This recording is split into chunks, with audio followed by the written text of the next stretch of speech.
Welcome to this week's Cattle Call. I'm Susan Littlefield. Another interesting week, but the biggest question is, have consumers finally put up their hands and said enough is enough? We're not going to pay these prices at the meat counter. And if so, what does that mean for backup of product? We are slowly, or maybe very quickly, want to look at it, winding down to 2021. And having said that, with just a few short weeks left, are we just going to kind of see a stalemate or a quietness to this cash trade? And what's going to happen when we hit the new year? We're going to look at that and a whole lot more with Brad Kooima. He joins us. He's with Kooima and Varlick out of Sioux Center, Iowa. And Brad, before we start this, I got to say I'm really glad that so many producers ended up safe from that storm system that moved through Colorado into Nebraska and Iowa. We saw some damage, but it looks like from a livestock producer side, we're going to be okay. Yeah, no kidding. I was actually at a Iowa Cattle Association meeting yesterday all day in Altoona near Des Moines, and the same things we kept talking about there. And then watching, I'm a bit of a business partner in a feed yard in Wisner, and there was really a hot spot between there and West Point, I'm told too, huh? Yeah. You get caught up in worrying about whether the cash cattle are a dollar or two higher, right, or not. And I'm glad too. That sounds like, and if that's not the case, I hope that nothing was seriously done. But I'd say we maybe came through this one maybe better than expected. At least the way that forecast sounded for a while, it was pretty whippy. I drove home last night. It was a little breezy, I'll guarantee you, on Interstate 80. Whoa. It was crazy. Are we seeing pushback from these consumers finally to say enough is enough on prices? Yes. And I I guess I want to be careful to be clear. It isn't as though demand and our whole, fundamental core demand has all of a sudden changed. But what did happen, I believe, is the wholesaler, whatever, raise prices, and you had some places where ribeyes in a big box store type thing were $23, $24, $5, $6 a pound, and you finally found out where the consumer said that's whoa, and so you had some backup. You've got a product that has just got a limited amount of shelf life. This isn't a barrel of crude oil, and this isn't a bushel of corn where it's a storable deal. It's only storable for a short time. So what happened there, and I think we're on the back end of it, really. I think that we're on the low side of the cam here. So that's why the large reason why the box beef broke, and that's a large reason why those primal cuts really had a sharp break. But it seems like now in the last couple of days already, it's starting to stabilize at lower levels, and they're finding out that the consumer's happy to come back, and if everybody's are $9.95, there's still a good market for it. So, kind of the function of the market, some of the not so much fun part of it if you're in the middle of that, but I'm not going to send out any sympathy cards to any commercial or wholesaler that hasn't been able to make a living this year. He's just fine. Well, having said that, the cash market, we saw it back off again a little bit this week. Is that momentum going to continue?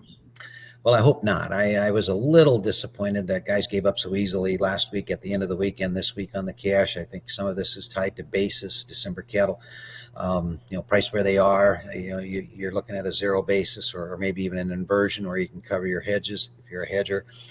Below where the cash market was. I think there was also a part of willingness on the part of some producers to try to sell the cattle to get some income on this year. Frankly, the business of feeding cattle this year has not been very good for most. And, from a tax incentive standpoint, there is some reason to try to sell some cattle here and get it on this year's business. Having said that, I think the other part of that, probably, Susan, is a little bit the kill capacity that we're going to be looking at here the next couple of weeks too. Where are we at when it comes to that capacity? Are packers, do they have enough in the coolers at this point? Well, I think, in terms of strictly the capacity question, I couldn't help but notice here just a little bit ago when the data that comes out that's 13 days old, we talk about what the average weights are, but there's a ton of slaughter data and detailed data in that report. and what I thought was interesting, this last one that came out this morning, was actual slaughter for the week ending December 4, I believe, was 682 some odd thousand, 682. I mean, that is an enormous number. and it was actually about 4,000 more than what the daily estimates were. So this whole problem that we talked about over and over until we were ready to puke about how they, we're not getting enough cattle dead, and nobody shows up, and we don't have daycare, and nobody has a place to live, and whatever else. I mean, it was every excuse after another for not killing. Those seemingly have been magically resolved. So in terms of kill capacity, I'm very encouraged. As far as your question about backlog, I don't think that there's a large backlog of beef. In fact, if there is some in inventory, it's because the business, in fact, for next year, we're told is starting out really good. We talked a little bit about this paradigm of how we use our meat, restaurants or at home, and that shifted quite a bit with the COVID thing, where people were staying home.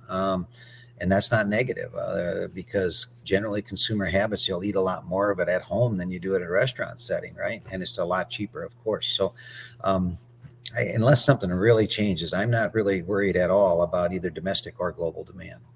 So what are we going to look pretty much at a slower, though, kill process the next 2 weeks because of the holidays? Yes, I think you got 2 weeks here of, traditionally, this is when we used to go crazy trying as a broker to try to trade futures. The market doesn't have a lot of sense to it, it seems like, or direction. You've got a trade now that, of course, that's dominated by these funds. I think the funds have been the sellers the last 3 days here. They've had a nice run here, a nice rally on the cattle. They want to count some money, end of the month, end of the quarter, end of the year stuff.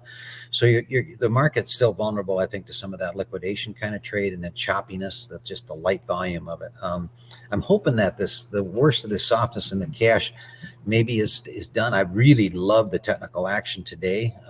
Feb cattle went down almost exactly to the tick of 50% retracement of this last rally. That's a traditional spot for you to look for support. It held, and then it come back and closed $1.25 off the lows. So, I would think we'd be a little better tomorrow and finish the week on a little better note.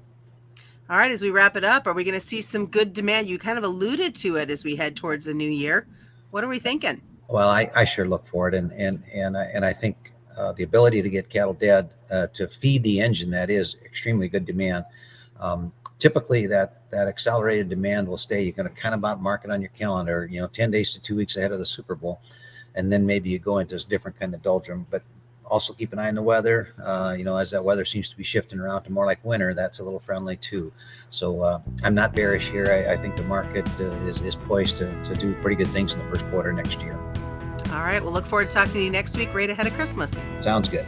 All right, Brad Kooima has been joining us, and as always, commodity futures and options do involve a substantial risk of loss and are not suitable to all investors. That is this week's Cattle Call. I'm Susan Littlefield.